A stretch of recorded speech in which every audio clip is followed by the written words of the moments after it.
dignified contributors within the territory of Trinidad and Tobago. Right now, we have several Trinidadians who somehow think that all Tobagonians do is wait every year, come down to Trinidad, beg the Minister of Finance for some money, and we don't contribute anything. And that is furthest thing from the truth. We need to be given a dignified side-by-side arrangement with Trinidad. It's federal in nature, and having that kind of an independent legislature is not novel, we are not looking for something that exists here alone. I said before that I have been to the Parliament in Westminster in London. I have been to the Scottish National Parliament, the Scottish Parliament in Scotland. I've been to the Parliament in Wales, and I can tell you, for example, the Parliament in Wales decides on the curriculum and so on for the school children in Wales, decides on the healthcare system in Wales, but they are still part of the country that is called the United Kingdom.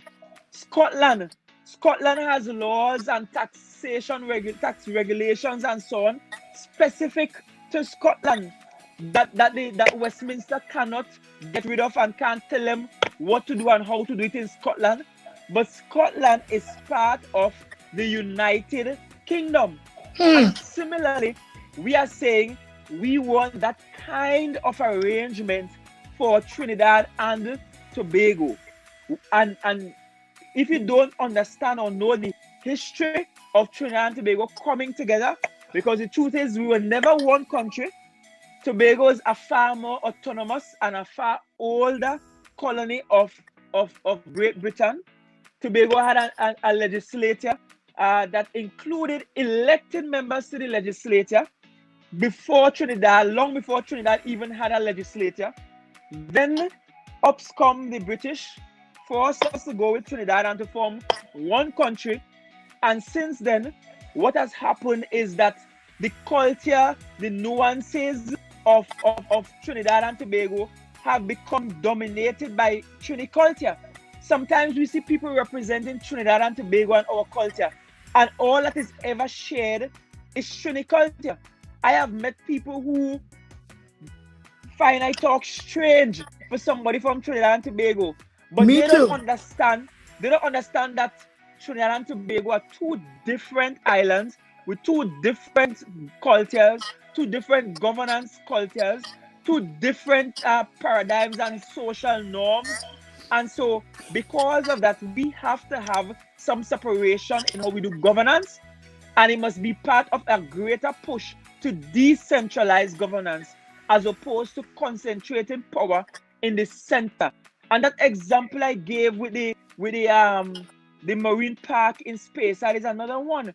We cannot have a situation where Tobago needs a marine park, and for more than 8 years, Trinidad saying now we ain't fighting up with that. That's not part of our legislative priority to put a marine park in Speyside.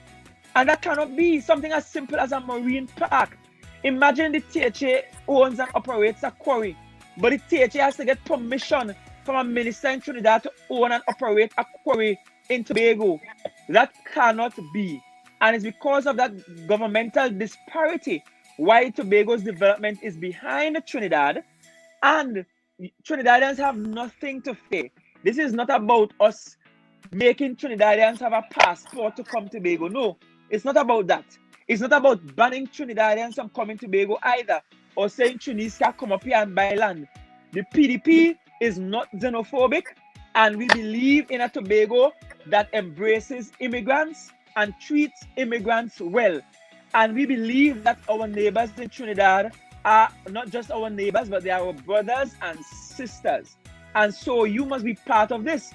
And I want Trinidadians to understand that a more autonomous Tobago means that even you Trinidadians could find a Tobago that is more ready for investment, your investment.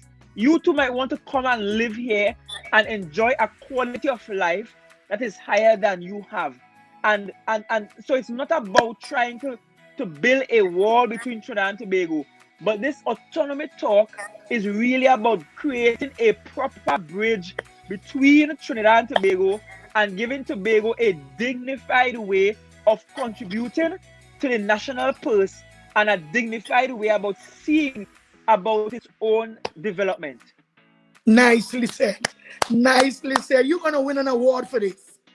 That's an award-winning answer. So thank you, Mr. Anthony Defoe.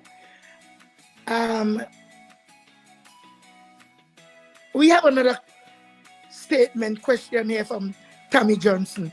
Can you read it, Mr. Farley? I'm stepping away from this for 1 minute to go get some light. Because you know, when we started, it was sunlight. And now I'm in darkness. You're in darkness now, okay. Yes, I'm in darkness now. Yes, different time zones. So, okay, read Tammy Johnson says, this is touching. You inspire lots of young people around, including me. You are always ready to assist educationally, culinary, sports, etc. Thank you very much.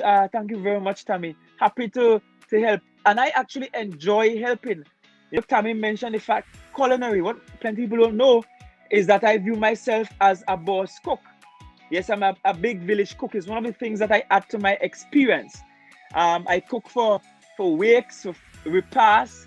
I have led cooks repasts, catering for 500 people, 600 people, assembling all the women and men in the area with cooking food. I enjoy doing that a lot. So Mama Coco is in the kitchen. Right? Mama Coco, I don't know if you're back yet. I'm back there. Sometimes when I cook a dish and I look at it and I say like Mama Coco, boom. You know, you look at it and say, boom. Yes, because and for me, my grandmother is the one who first taught me how to cook. So my grandmother was a woman called Victoria MacLeod from Belgarden, born and raised right then in Belgarden. The MacLeods, yes. Correct. So those MacLeods are my family. So she taught me how to cook, and then over time I harnessed the skill and so on. And for because me, you know you have a cousin. What's her name? Is Gina? Oh yes, Gina? Yes, correct. Yes. She's a chef. Yes. That's correct. That's actually my cousin. That's my mother's first cousin. Yes. So I like cooking because cooking helps to relax the brain. It helps you to think and to process information. There is science behind cooking too. Creative juices. And also what many of you wouldn't know is that being an opposition member of the house, it means that we don't have a budget to work with. So I don't get a budget to go and do community projects and so on. But what I have been doing is, if I have a community group that has a food sale, I am baking the sweetbread, I'm cooking some of the food and carrying. Yes. You have a wake, I'm coming with my big pot of corn soup to your wake, because I must find a way to contribute to your existence, with or without money. You have a repast to happen. I am assembling the village cook, and I'm there, and we're helping to clean the meats, season the meats. Yes, in the Caribbean, we still clean our meats and pre-season our meats. Yes, we wash our meats to those outside there. And it's and for me, that has to be what governance is about. It's about how do I assemble the community around a common good and for a common good. How do we pull people together to do what needs to be done for the community? And that's what Tobagonians knew. We grew up on a practice of what we call Lenhan, meaning that you building your house and all the men come and we help you cast your foundation, or we put up self-help, and the women will cook the food and feed all the men that come out to help. That is the kind of development that we need. And Tobago has to monetize that aspect of its culture. What we see happening at wakes and repasts and for construction, that is what we have to rely on. Because I can tell you, because of this COVID-19 pandemic, we wouldn't have a lot of money to play the fool with. We wouldn't have a lot of money to throw away and to keep big fetes and to keep the biggest jazz festival. We will not have a lot of money to do a lot of things. But the government must be able to come to the people and say to the community, look, here is a gentleman whose house burned down from a fire. we need to build him a new house and we can't afford labor. And the village must be able to say, no problem, give us the materials and we will all come together and build it for the gentleman. That's how I know it. That's how I build my house. Yes. We have to go back to that kind of development. When we're giving grants to people to fix their homes, it must not be just give people some money for them to just buy some materials and the cement get hard because they can't afford to pay for the labor. It must mean this woman is poor. This is a single mother. She needs the grant. She needs the materials. The village must come together and assist.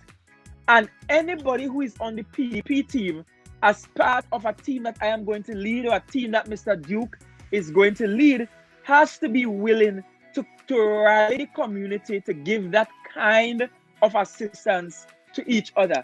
Because little by little, we could build each other up. That's how we have to do it. We did not always have money. Tobagonians weren't always rich, but Tobagonians were always building nice homes. And we will always be ambitious. Tobagonians were always ambitious. Tobagonians couldn't go to the banks to get loans because still, they didn't have deeds. For many of us, we don't have deeds for the lands that we have lived on for generations upon generations, because we purchased these lands from old estate owners, from European estate owners who told us, okay, go ahead and live, and never cut up the land, never gave us any papers for the land. And now we can't go before the bank for a mortgage because we don't have it. And that's one of the priorities for Tobago that has to be fixed. That has to be fixed in the legislature. Immediately. And immediately. And so if Tobago could have passed its own laws, we could have dealt with that. But we're still waiting on Trinidad to do, well, the central government in Trinidad to fix that unique problem for us in Tobago. A problem that many Trinidadians don't understand. And there are many territories across the Caribbean region, especially the Eastern Caribbean, that had a similar situation, and their governments went to Parliament and fixed it. You know, so we need to get a fix, and that's something we have been waiting on the Parliament in Trinidad to do for years. So for many of us in Tobago, we can't go to the bank and take out a loan and go and build a big business and invest it because the land not in my name. All we know is that Granny said, this piece is for you, and you stay there. When they look at it, Granny have been paying taxes for the land, but Granny name not on the title deed for the land, and Granny can't afford the exorbitant costs, legal fees to get the title administrated for and get it in her name. And so we have to be billing one, buy a pallet of cement there, buy buy a pallet of bricks there, buy 2 cement there, buy some lumber, and we bill as we get some money. That's how Tobagonians have been billing their homes for generations. And because of that, we have grown used to helping each other, because that's the best way to more or less build quickly. The house I live in could never be completed on my father's salary. My father was working on the road, sweeping the road, and retired as a foreman last year. Well, year before. Retired as a foreman last year. Last year, self-retired as a foreman from just working on the road. And for a significant portion of my life, including when I was at university, my mother had no job. She had no job. Eventually, my mother got a job as a checker down at the Kendall Farm School. Yeah. But initially, she had no job. And that one salary couldn't possibly build the house that we live in. But you know what happened? I could remember all the neighbors coming out, everybody mixing concrete together, everybody building the boxing, building the trenches together. You guys just That's how we build. We just cook some food and feed everybody, and everybody build. That's how I get a roof over my head, because my parents could not get any mortgage for where we live in. This is just family land that we have lived on for a long time. And so we have to borrow some of that developmental aspects. And I don't know if you saw this week, Mama Coco. Yeah. If you saw this week when Argyle, Mr. Duke, and yes, a team of villagers from Argyle was doing the roof, right? Because they have this no leaking roof drive. And the villagers came out and were on the roof, building the roof together. That has to be the kind of development that we're looking for. There's no other way around it. We need to get back to basic. Yes. Yes, Mr. Farley. Well, Mr. Farley, we have a lot of questions. This gentleman is saying something to you. You read it. Refreshing to hear a leader who's not rehearsed and wound up like a toy. Greatness. Thank you very much, Sonny Craig. Farley, you're a gem. Love you. Thank you, Daniel Alexander. Empower the people, Kenneth Bissoon. And I agree with you, Kenneth. You see, if you empower the people, at some point, they're going to vote me out, you know. And I expect them to. I am not here to be here for no long period of time. I am not interested in being chief sec for 16 years or to try to beat Orville London's record. No. I am not interested in that at all. There has to be continuity and somebody has to replace me. But when you empower people to see even beyond your help. You empower people to become even greater than you. Let me give you a classic example, Mama Coco. I have taught students who I think are perhaps even more qualified than me now, who gone on to the PhD, and I ain't close to the PhD yet. I have taught students who have done exceptionally well, who have thriving businesses and who earn more money per month than I have earned. But that is what empowering people is about. That's right. It's about making people greater than you. And your reward not going to come from them always loving you and always bowing and curtsying to you and hoisting you up on power, because at some point they will vote you out. Just as they vote out that Republican that has been a long-term Republican about a day or so ago.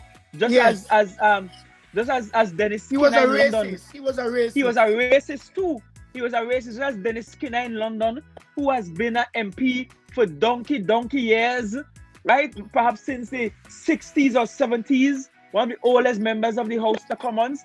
He was voted out in the last election. When you empower people, somebody going to come and take your job. And that is what I want. Empower somebody to come and take my job. Because I cannot be here for a lifetime. I don't have all the knowledge and all the ideas in the world. At some point, somebody will have to come and replace me. Somebody will have to replace Mr. Duke, replace Dr. Faith. Somebody will have to replace us and take up the mantle. And those who are Christian know that story very well of passing on the mantle. The mantle dropping from Elisha onto Elisha. Yes. So pass on the mantle, empower somebody else to be even greater than you. And when we do that, then we have a society that is richer, that is much more developed. And for you parents too, empower your children to be greater than you. Parents, let children be better than you. Send your children in places you have never been. Yes. I have gone to places my parents only see on TV, right? My parents never dream of going to any Australia. My father in the old age now ain't looking to go any Australia. My father has never been to Africa. My father has never been to Europe. So why shouldn't I go to those places? And empower people know that they could do it after you. Of course. My father never went to secondary school. My father has 0 secondary school education. 0. Because his mother said he was too mischievous, he was too rude, and the family had limited resources and money. So they would send him to learn a trade, a poetry he learned, and they send the girls to go and study. Right? But my father never got the opportunity to go to secondary school. Never. My mother, instead of getting CXCs, my mother got pregnant immediately at 5th form, pregnant with her first child. Yes. So my mother was basically a teenage mother, and when she got my sister, but that does not stop me from progressing beyond my parents. Hallelujah. So parents out there, please, I beg you, parents, I'm begging your parents, please, it's not just about the teachers and what they're doing. You have to empower your children. Please, I beg you, to be better than you. Let them progress beyond you. Let them feel proud. Let the hair on your head stand up. Let your paws raise, man. Let watch your children achieve greatness and feel proud and feel to cry and think. You know what I'm feeling, parents? Come on, parents. That is the Tobago I know. I used to live for graduation days. You see? And that's but that is the Tobago that we knew. Tobagonians were working on old plantations and planting cocoa and copra and provisions and things. But you know what Tobagonians are doing? They were sending off their children to be great. That is how Dr. J.D. Ella became great. His parents Yes. had no formal education, but Dr. J.D. Ella became the first person in the entire Caribbean to get a PhD in anthropology. How I think Dr. Morgan Joe got to that place? Dr. Yes. Morgan Joe parents ain't get no big set of education, but No. Dr. Joe became one of the first agroeconomists in the entire Caribbean region and a PhD in it as well.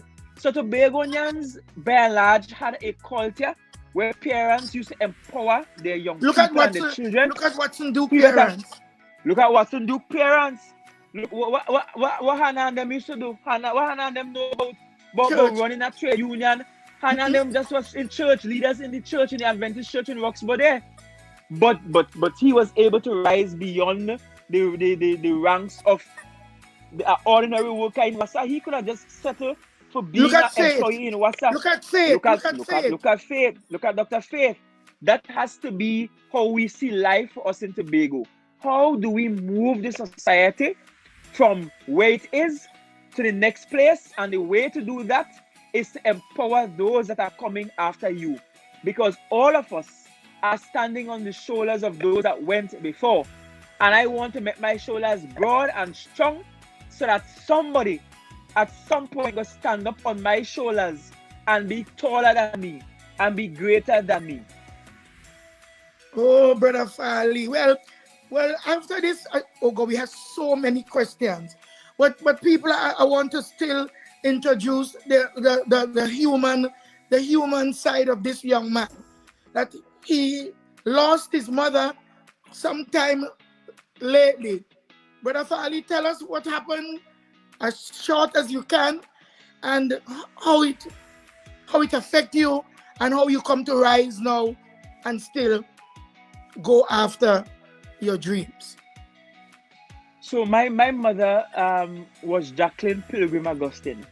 And if you went to Roxborough Secondary, then you might just know as Jacqueline, the Pilgrim daughter with the very long hair, the nice long natural hair. Long hair, yes.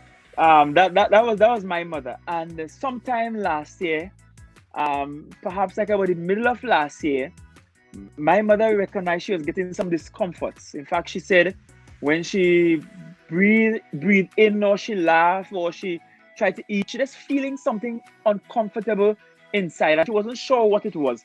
It wasn't pain, but it was discomfort. While that was happening, her feet were just swelling all the time. And we thought perhaps is he walking around on the farm and so on. So she will come home, she will elevate the legs, the swelling will go down. We'll use the compression stocking, it will go down. And then one day while she was complaining to me, she said, I'm just feeling this discomfort, but I don't know is what. I said to her, do you want to go to the doctor? She said yes. Now that response shocked me, because being my mother, she's a very private person, But the fact that she said yes said to me immediately that, she was serious. This is serious. She was and she was under describing how she felt.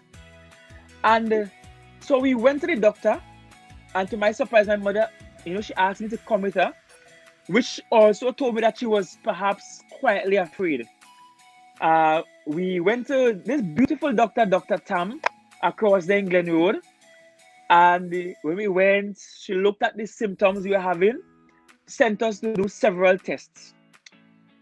So we went to get the test done. It included some blood tests. It included getting what you call it when pregnant women and they're trying to see the baby, call that sonogram. A sonogram, mammogram. You have to go and do all of those things. Because they are now looking to see what might be causing the swelling, what's causing the fatigue, what's causing the discomfort that she's feeling internally. And one of the things I beat myself up for is that if I had paid closer attention, I would have seen the changes in my mother. Because she was becoming very fatigued and so on. And I used to have to help her wash. And my mother is a woman who they love to wash her clothes. She will wash everybody. We will go to church, and if my mother find a baby vest and white enough, my mother will find an excuse to get that baby vest home by she to wash it so it will look white and proper. country women are. Your clothes have to look white and be able to hang it up on the line. So when people pass, they go see our milk white clothes. That was my mother. But as I should have noticed that, she was becoming fatigued and so on much more easily, and I had to help her with the laundry. So we run the tests, and so when we ran the tests, one of the things that we discovered immediately was that that we found some growths on the liver, right? So we found some growths on the liver, and you're like, what is this? And some of these growths were pretty large. And so now we start to panic a little bit, because we're saying, but what is this? The doctor is saying, don't panic yet, because it could be anything, right? It could be anything. It doesn't necessarily have to mean cancer. So we have to run further tests. When we start running further tests now, because now we are trying to see if it's cancerous, where is the primary? And we could not find a primary at all, as in we could not find any primary source. And so we decided we are going to go in and test the growths on the liver to see if it's cancer. And so we went and we went down to Port of Spain to do it. Port of Spain General, we got that done. When they tested the parts of the liver, they said, yes, it's cancer, but the liver is not the primary. I mean, we did all kind of CT scans. At one point, they thought it was the colon, and then it didn't look like the colon again, because they weren't finding any growths or anything within the colon. Nothing was popping up from a CT scan. When we did the liver, and the biopsy of the liver, and realized it's not the liver, then they ordered colonoscopy, and we found the growth there. But by that time, it was too late. By that time, my mother's health had deteriorated to the point where she couldn't walk well. When I saw my mother at one point have to be lifted onto an airplane, that is when I knew that things were really, really bad, because my mother was an independent, private kind of individual, Oh, I'm sorry. Sorry to become emotional in the moment, but it all happened so quickly. And by October, we did the colonoscopy in Tobago, and when we did the colonoscopy, we came home and we thought, the drug's taking a little while to wear off. By the night after the colonoscopy, her speech was very slurred. She wasn't very coherent, and so we called the ambulance. Waited on the ambulance. I went down with the ambulance. We arrived in the hospital Saturday morning, sometime about some minutes to 6 in the morning, 4-day morning. And when we got there, we spent the entire day there in what we call casualty. They were just running tests after tests. When I told them about incoherence, they looked at the brain to see if tumors were growing there and if that was causing incoherence in speech and so on. We just was just running tests, and eventually they warded her, because by that point, my mother couldn't get up. I mean, this was swift movement in the space of some weeks, 2 to 3 weeks, moved from a woman that was walking to a woman that had to be lifted onto an airplane that couldn't walk onto a flight, to a woman that now had to wear Pampers. And so they warded her and so on at the hospital, and she spent perhaps like a week to a week and a half there, if I remember correctly. No, closer to a week. And one of the reassuring things is that I will go there every day, and when I go there, sometimes 50, 60 people. The hospital have to give us controls because the amount of visitors. The hospital sometimes have to say, family, wait until after the visiting hours, because people will come from every nook and cranny, not because of Farley, not because of anything I did, but because people respected and loved my mother for who she was, Yes. And I could remember it was a Tuesday morning, a Tuesday morning, I went there, and that morning I really couldn't handle it. I was strong all the time. I ain't crying. You know what? A day I holding up everybody. I ensuring everybody get to and the headphones might be going, so I'll go off the headphones. But yes, we there every day, and ensuring all of the public. I'm ensuring that that people don't cry down too much. I'm holding up my sister, everybody being strong. But I could remember the Tuesday before she died. That day when I went and I saw the crowd, it was a real hard day for me. I had to leave outside for a long while. I ball out my eyes, I wipe my eyes, I try my best, I try all kind of things. Eventually I went inside, and at that time, she was still hearing, she was still responsive. And that was the Tuesday before PDP had its large campaign launch down in Magdalena. Wow. So I went to her, I talked to her, I tell her everything. I tell her what's happening with my sister. I have one sibling, by the way. So it's just two of us, an older sister and myself. I told her what's happening with the sister. I told her what's happening with my niece and nephew. I told her what's happening with the cousins. I told her what my plans are politically, where the party is going. I told her everything. I told her the plans for the girlfriend, everything. And then I left her. And so when she died, I had gotten a lot, I think, off my chest and so on. But, there are moments that are still difficult. Like, of course, the first Mother's Day, the first Christmas thereafter. Christmas gone was the first Christmas. She died in October. That was the first Christmas. We had Mother's Day. That was a tough morning too. And it's about trying to, get it all together. And I'm sorry that I have to kind of break down a bit on the show. No. I haven't because I haven't spoken about this in this way publicly, Yes. But at some point, you can't drown out all of the emotions surrounding it.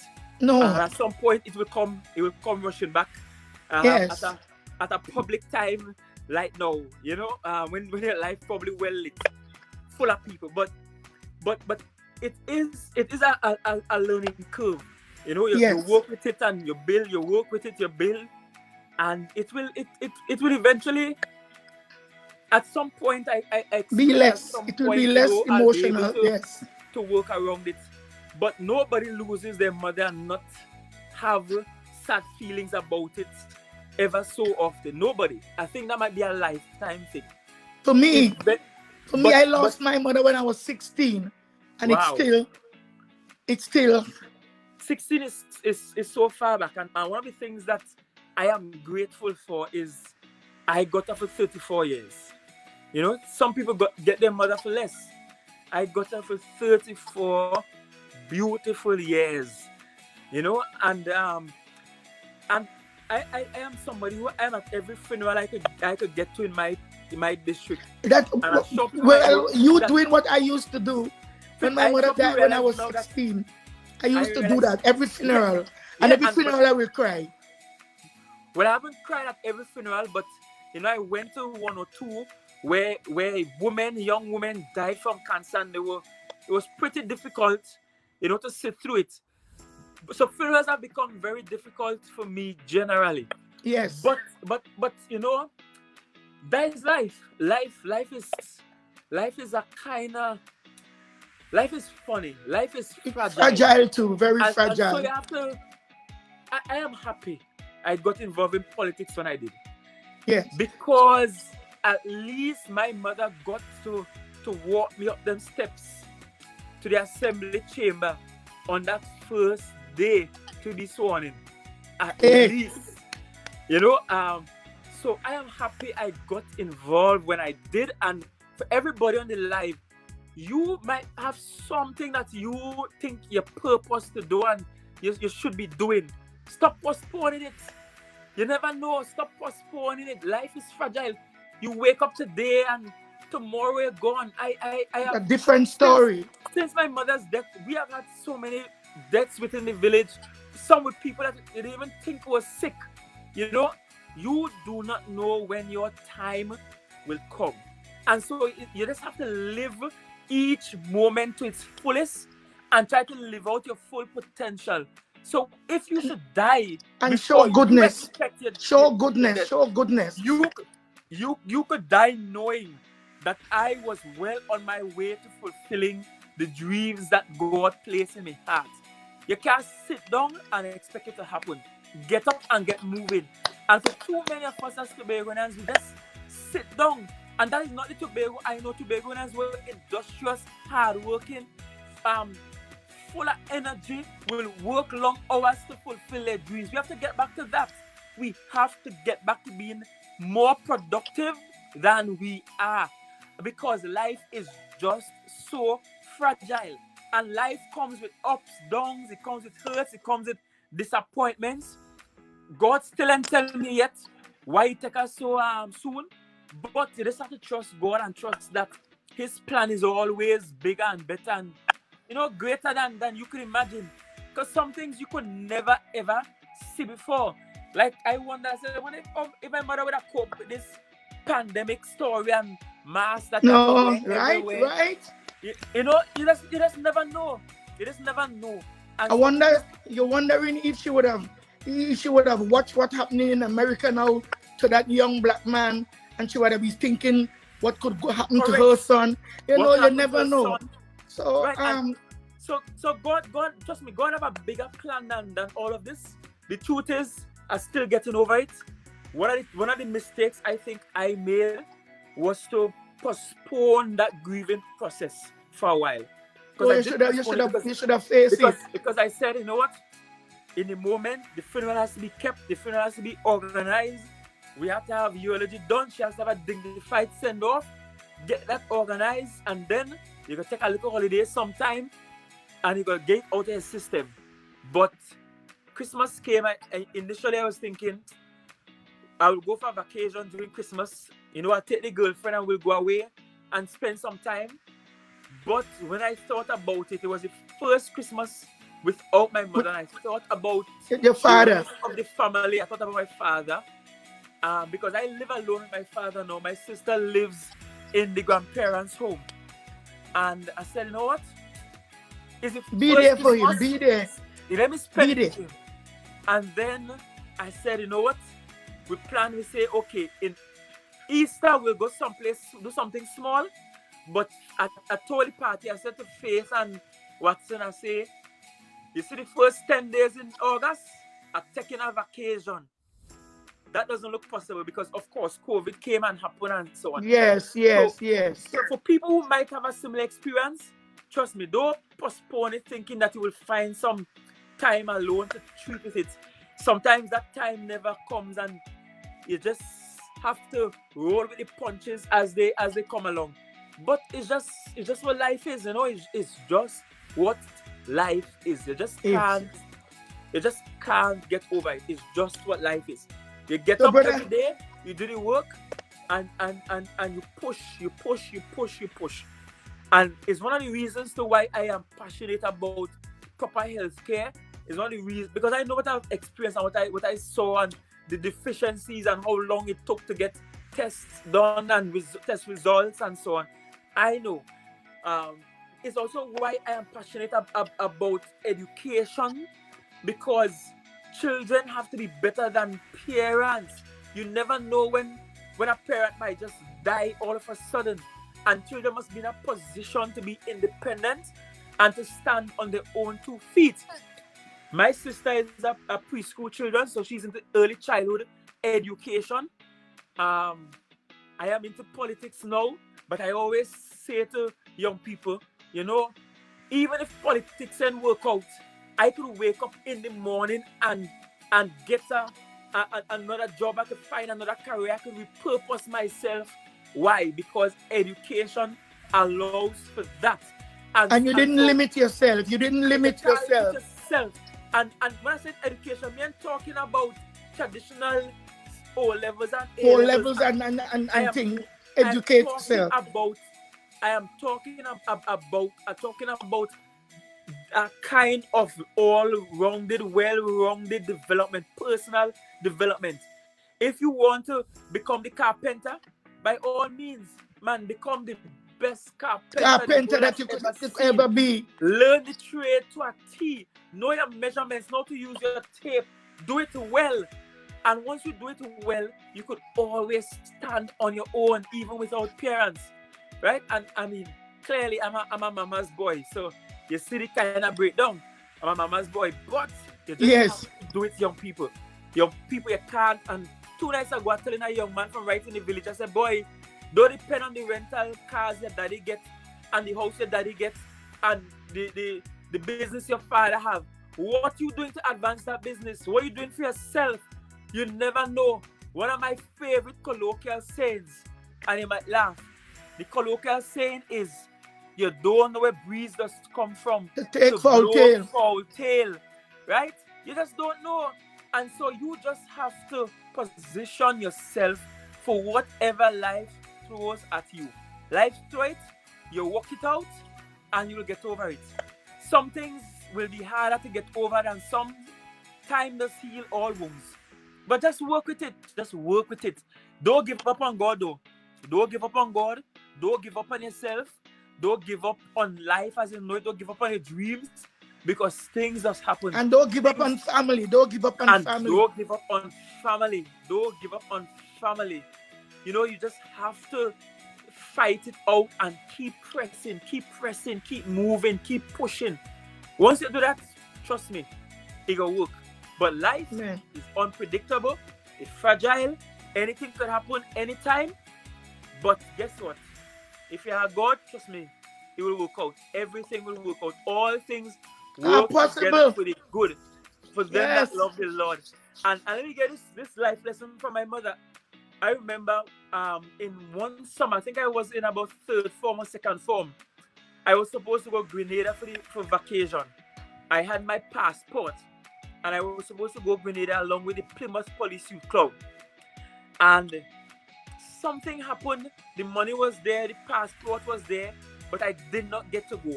For some reason, I just wasn't on the trip. And I was so disappointed. I just was staying home, reading the book, going by the beach, didn't want to go anywhere. And there was a journalism course, certificate course that was happening. And my mother said, well, go to the course. Look, they're calling you to go this course. They want to send you on this journalism course, go this course. And I was adamant. I said, me ain't going. My mother said to me, she said, Junior, life does bring disappointments. When you get disappointed, know that it all works out for our good. Don't worry, go to the course. I end up going to the course with a heavy heart because my August vacation was not to go to any course. My August vacation was to go to Grenada for holiday. And I was thinking I would get to go to Grenada. I would get to meet all my father, aunts, and my grandfather, cousins, and so on in Grenada. I was planning to go to Grenada for vacation. I went the course, and you know, by the end of the course, I ended up the valedictorian for the course. Ooh. So that evening at the graduation, when I was the valedictorian and I finished and I gave a speech and there was standing ovation and so on, and I was the youngest person in the course too, because I was still in high school, and everybody was coming and commending me and commending my parents. When we were driving home, I could remember my mother saying, you see what I tell you? Every disappointment does be for good. If you go to Grenada and feel like get to this course, and I did not even realize that some years later, after graduating university, I became a weekly writer in the newspaper. And by that time, I had already understood the structure and the elements of good writing for a newspaper from that course. And so it's just a life lesson. My mother's death is a huge disappointment. It's a huge expectation. It's a huge setback. You think? Emotional setback. But you see that lesson? That disappointments are for good. I mean, I ain't seen the good yet. I don't know what is God's plan yet. But faith is about just allowing God to lead the way. And trusting that he has your best interest and that it will work out eventually. It will work out. So I'm not afraid about that at all. It will work out. At some point, I gotta look back and I will say, I'm praying for you. I'm praying for you. She had to go. She had to go at the time when she had to go. I wasn't ready, but God really know what He was doing, why He let she go at that time. And at some point, I will get to that point. I ain't there yet. No. It's a journey. I get in there. I will get there soon. But I guess I'm as human as it comes. Amen. I mean, I tried to be superhuman. I didn't expect to break a bit on your program tonight, but it is what it is. So, Brother Farley, we hear about this girlfriend, and yes. She seemed to be a very pretty young woman. Yes. I prayed when the question came for me to ask you. I called you later today and I said, I have a question to add. And because you didn't want no questions either. You told me no questions, right? Yeah. So I didn't send you any questions. But we had a discussion today with the new question that I have. The new question I only asked 2 out of 15. So you have to come back. All so right. Tell us about this girlfriend and what you envision. Right. So my girlfriend is Takiana Ned. She's from Charlottesville. So yes, it's a Charlottesville woman that I'm with. So staying right in the district. We have been, yes, we have been together for a little while now. We actually met at a church crusade. That's where we first met, and my eyes first caught fire for her, and I started inquiring about her, got the number, call her. I did face some rejections early up, and her first responses to me was, no, you're too old, because I am actually 6 years older than she is. Initially her answer was no, it wouldn't work, not interested. At that moment I was like, what? You're interested in Farley? I thought I was like the most eligible bachelor in country and you are interested in Farley?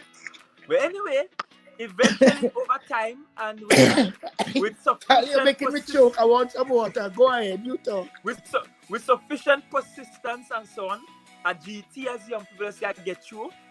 And we started dating, and eventually we decided we're going to have a full-fledged relationship. She is the woman I intend to get married to. And, you know, I had certain plans in my head. You know that COVID sort of stopped certain shots, as we say. Yes. But I plan on surprising her sometime during this year, and I plan on even sharing my story with the rest of the island, because I see her as my best friend. I see her as somebody I could share even my deepest fears with, and that is important for a life partner, somebody that you can be your truest self with, you can be honest with, somebody you can grow with as well. She's very productive. By training, she's a counseling psychologist. I do not allow her at any point to psychoanalyze me at any point.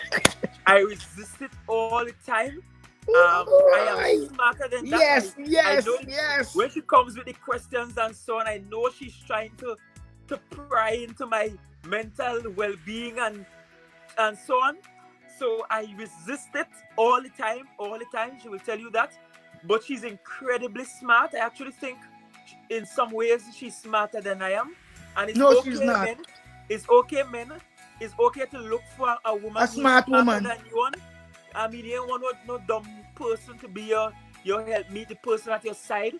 It's okay to look for a woman that is smart and productive and creative. She can sing. Don't be envious, because a lot of men that be envious, you know. A lot of men that feel intimidated by a smart woman. No, and it teach them, Farley. Teach them. What I bring to the table, she doesn't bring to the table, and what she brings to the table, I don't bring to the table. I doesn't bring to I don't bring to the table. And I doesn't bring to the table. And so it's about bringing two sets of skills and talents and information and ideas and everything into one, so that we can soon create the empire that is the Augustine empire, and we add to it whatever that empire looks like. I wanted plenty children at one point. She doesn't. Plenty in how many? She doesn't. At one point, I was up at 5, and then down to 3. Eventually, I agreed with her that it will not be more than 2. It will not be more than 2.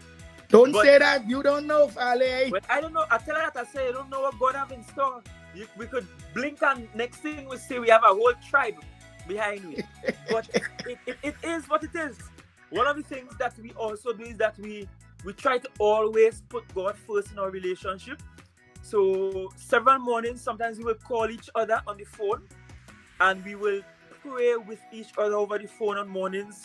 Yes. Before we start our day, we will share with each other spiritual tidbits during the day. Yes. And I think that is also critical for the relationship. But yes, this is the woman that I plan to get married to. This is the woman that I intend to marry. This is the woman I expect will be my wife sometime soon. When it happens, everybody will know. I can't invite everybody. I don't have that kind of budget for a big wedding. Plus, with this COVID thing, they say we need to scale back on the numbers. So when that time comes, if you're not invited, it's not because I don't value you, but it's because my pocket isn't valued enough to invite you. So don't dig any harass if you're not in. I know Tobagonians like to tote. When you invite them to a wedding, there's tote feelings and vex when they get invitation. Please. When you don't invite them, they tote feelings. When you invite them, they want to tote away your food. Your food. Either way they tote in. So please, when that time comes, I can't invite the whole of Tobago. I can't invite the whole village. I can't invite everybody. And of course, with this COVID pandemic and this new normal, as it's been called, it has to mean that we have to do things differently. There's a new world order. The whole world changed. Everything changed. I am not trying to be one of those Nigerians that you see those big lavish weddings and moet and champagne flowing all over the place. I am not a celebrity, right? You're choking me. I get one income, and that one income comes from being a minority assemblyman. That one income is small. In fact, I used to make more money as a teacher than as a assemblyman. I don't know why I always taking pay cuts. But the point is, I don't have money for no big fete, right? And we understand, Brother Farley. We understand. And I know plenty of who want to come here and come in and give me no goat to kill and butcher and to cook. Them times go on, right? Yes. When people to bring things. So when it happens, know that I value you. You will get to see the pictures the same way. You will get to see videos the same way. You might be able to join on a Facebook Live or something and all. Yes. But know that I value you, and know that I am getting married. I will be getting married at some point. Not for the wedding, because it's not the wedding that is important.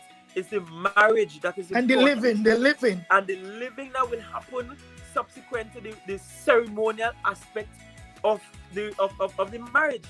And so that is what I care more about. My parents enjoyed a long-standing relationship. My parents were together before I was born.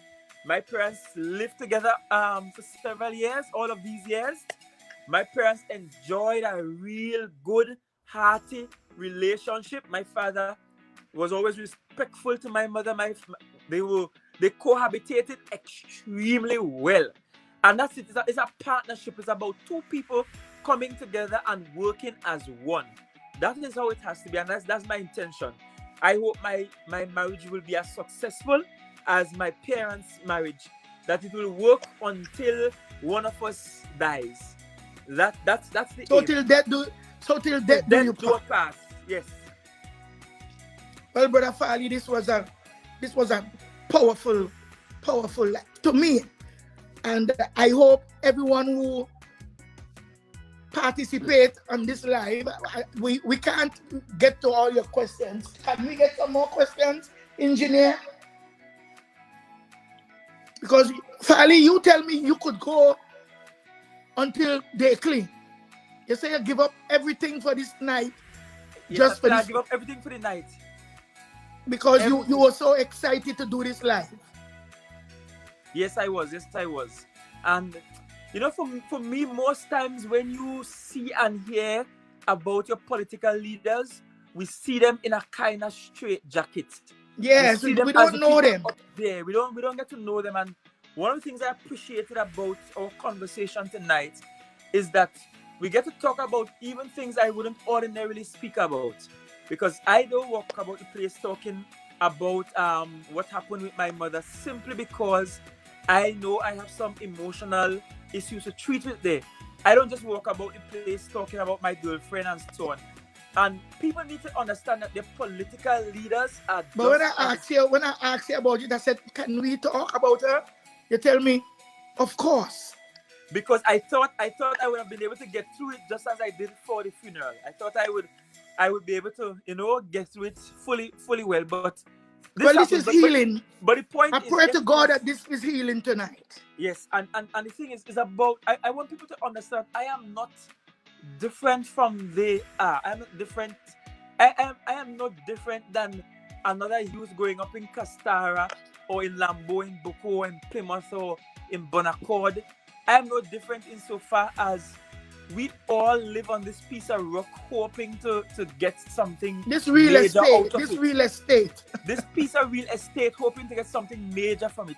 We all have ambitions, we all experience failures, we all experience successes, we all experience things that hurt us and pains. They're all part of this thing called life, and so I am not different from them. So don't put me up on a pedestal beyond your reach, out of your reach, because I am one of you. I am just like you. That's what I hope people get from this conversation. That's what I wanted people to get from this conversation. That's why I was willing to wear my heart on my sleeves.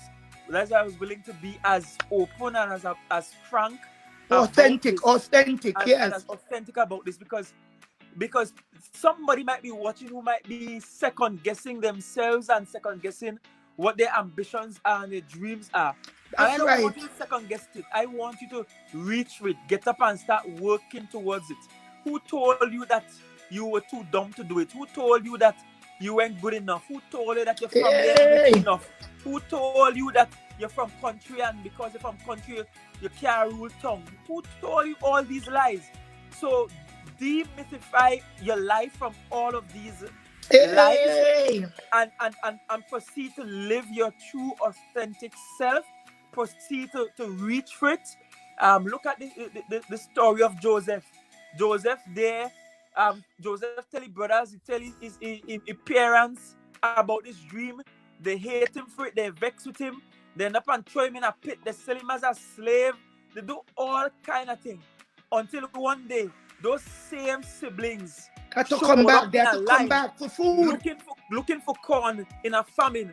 And it's the same brother that dreamt of reaching this high place of being this prime minister in Egypt, who eventually had to feed them with corn. And so don't let nobody sidetrack you from your dreams and sidetrack you from your ambitions and tell you that this is too big for you to handle or no, you can't do this. No. Don't let anybody do that to you. You need to stand up, take charge of your life. Don't let anybody use you as any token. Any token. Don't let anybody use you as user and bad user and mistreat you. You use yourself for the glory of God. You use yourself, right? And it will work out, because if and I said all the time, yes, all of us are special and unique, but there's nothing so special about me that I am bigger and greater than being the country boy that grew up with fishermen teaching him how to swim and teaching him how to cuss bad word, or teaching him certain life skills. I am no bigger and greater than those life experiences. And for us in Tobago, sometimes we look at television and with this CNNization of the world, and we think that somehow we ought to get some kind of upbringing that is foreign, that is greater, that is different from what we have now. That is not true at all. Trust me, the upbringing you are getting in Tobago is more than sufficient to make you the greatest possible human being you can be. It is more than enough. So cherish those experiences. If you're living in a one-bedroom house and you're struggling to make ends meet, you're rubbing 2 nickels to make a dime, then rub your 2 nickels, make your dime, and get out of it at some point. Pull yourself up by your own bootstraps. Work hard. Work for it. Look for it. Yes, brother Farley. Go, Farley, go. Pray about it, and you will get it. Because there are people from Tobago right here who grew up in more adverse situations and circumstances than many of us. And these people have reached to places that you can't even dream of. Look at me and my children, Farley. Look at us. People are captains of industry after coming out of difficult situations. Yes. It's possible. Listen, my house didn't have running water till I was probably like about 2nd form. We had a pit latrine for a good long while. Take it from me. So I know what it is to use a latrine by my parents' house. But my grandparents had running water in the house. By my house didn't have it until very late. Very late. And I said to a friend recently, I said, look, you know, when I was in high school, I never bring a school friend home by me while I was in high school. You know why? Because in those days, I was ashamed of my poverty and what we didn't have. I thought everybody else had some nice, fancy lifestyle and they were living better off than I was living. But I've grown to realize that most of my experiences are experiences that other Tobagonians are having or have had. And so if I could make it out, if I could get the education, if I could be successful, if the son of a man who never got high school could win an election and become an area representative, then what about you? Stop settling for less. Stop settling for less than you have. Stop selling yourself short. Don't let people tell you this is the best you could do. You could do better than that. And it's that attitude, and I have to get a little political here. Please excuse me, but it is that attitude why we have had for the last 20 years the same party in power, and why we also had for the first 20 years of the THA the same party in power. The first 20 years we had DSC, now whole 20 years, them alone win everything. First 20 years. And from 2001 right up to 2021, we're going to have the same PNM in power. You know why? Because somebody told us that we can't do better. You can't do better. This is the best you could do. You don't settle for this. Don't settle. Do not settle. You could do better than you're doing. We can all do better than we're doing. If you know a European walking, you could do better than you're doing. Get rid of him or her. You can do better than you are doing. And so don't settle for less. Don't sell yourself short. Don't give up on things. You have to fight for your family. Don't give up on your rights because of friendship. Don't give up on your rights because you love a party. No. It can't be about giving up on your rights because you love this party over that party. Listen, I would not win this seat if some PNM people didn't come out and change from PNM and vote for me.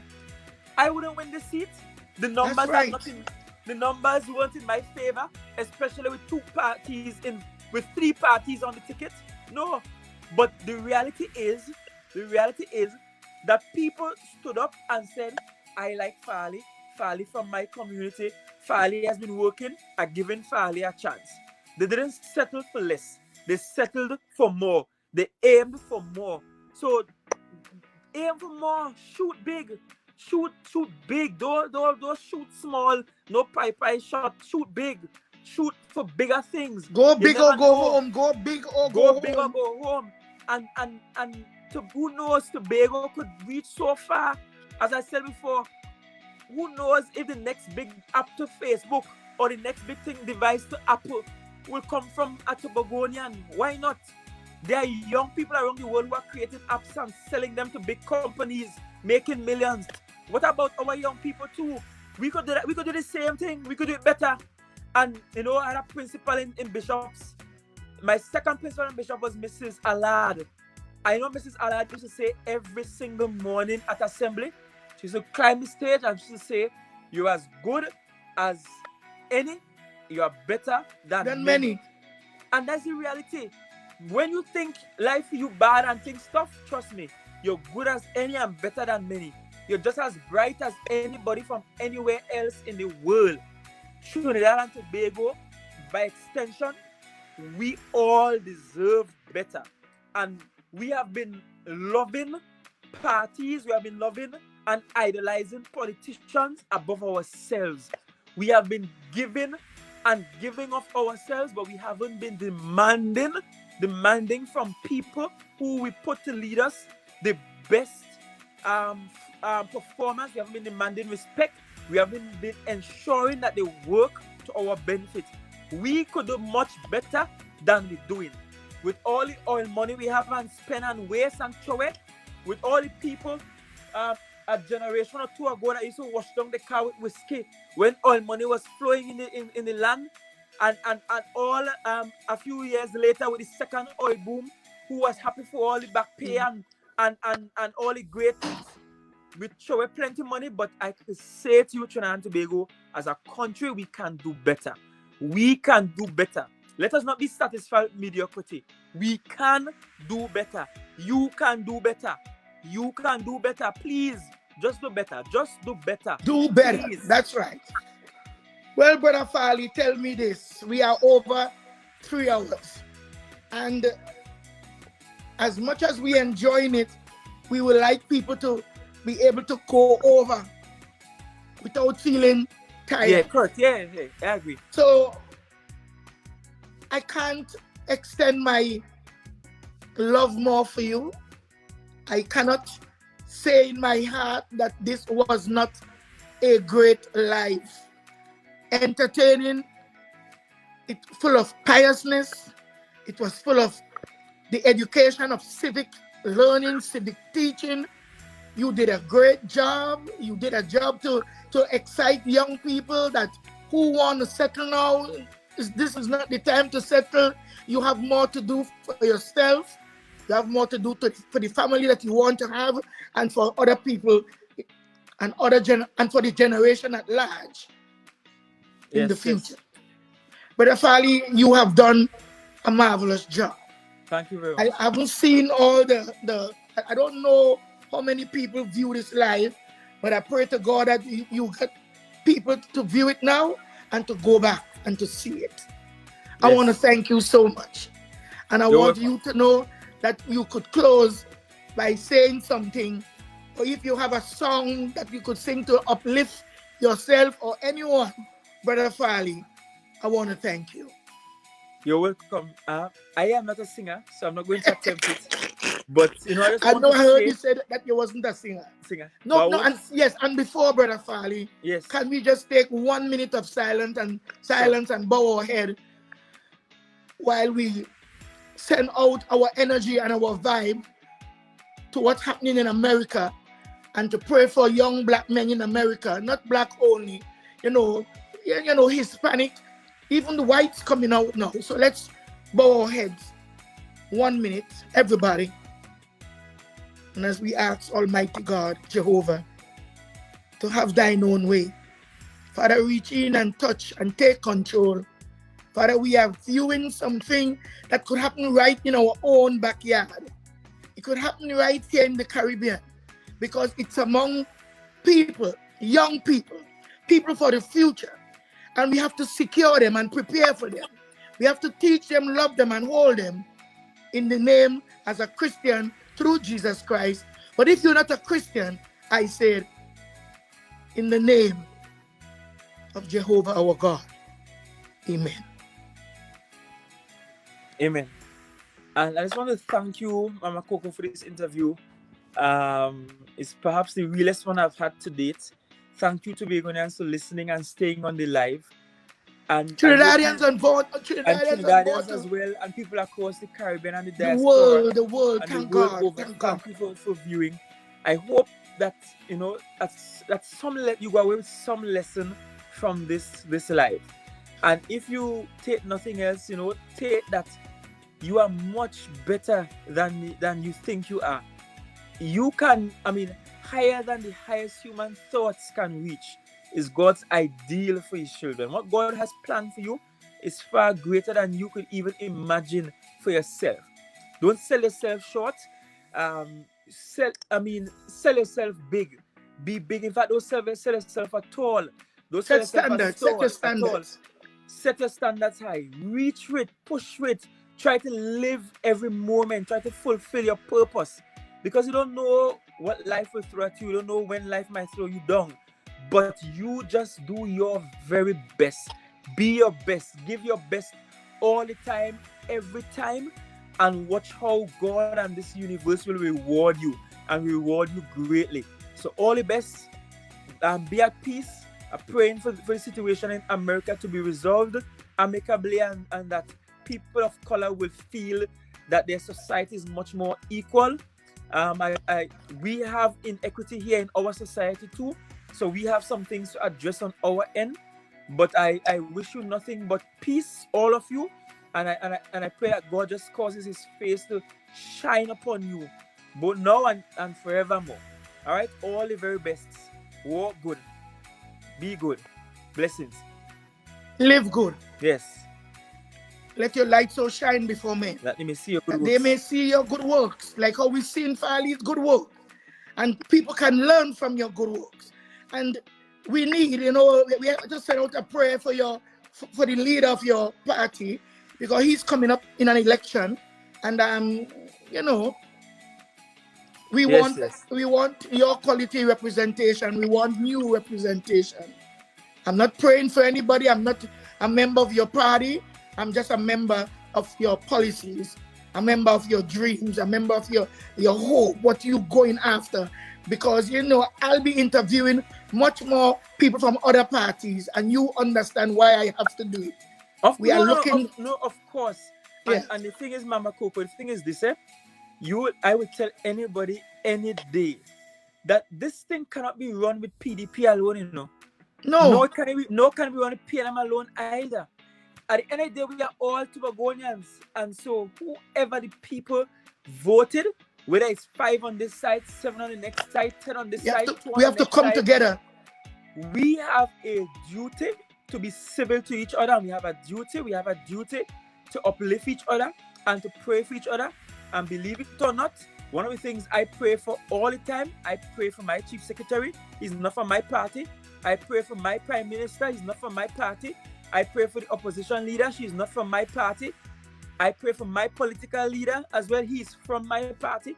But I pray for all my leaders. Because at the end of the day, whatever mess they one flag, one country, one society, one community, whatever mess they make, we all make it. Right? And we all have to fix it. That is just how it is. That's just the reality of it. So people, don't divorce yourself from each other. Tobago and Trinidad is too small for that divisiveness. Too small. At the end of the day, as Lord Nelson sing, all of we are one family. One family. One family. And divided we stand, divided we gonna what? Fall. That's right. So all the best and have all a good the best. night. I want to thank you so much. I want to thank the audience. I hope you guys that follow us for the live, those who came on before, those who drop off, and some came back. Oh my God, I believe we have won the victory this evening. Yes. With good sound doctrine, political doctrine that could move our nation, our country, the diaspora, like the whole Caribbean. You are a proud, ambitious young man. And you can call me, because I know you ain't gonna rest, because I know who you are. So you're gonna say when you want to come back. Peace, everybody. I will. All right, peace.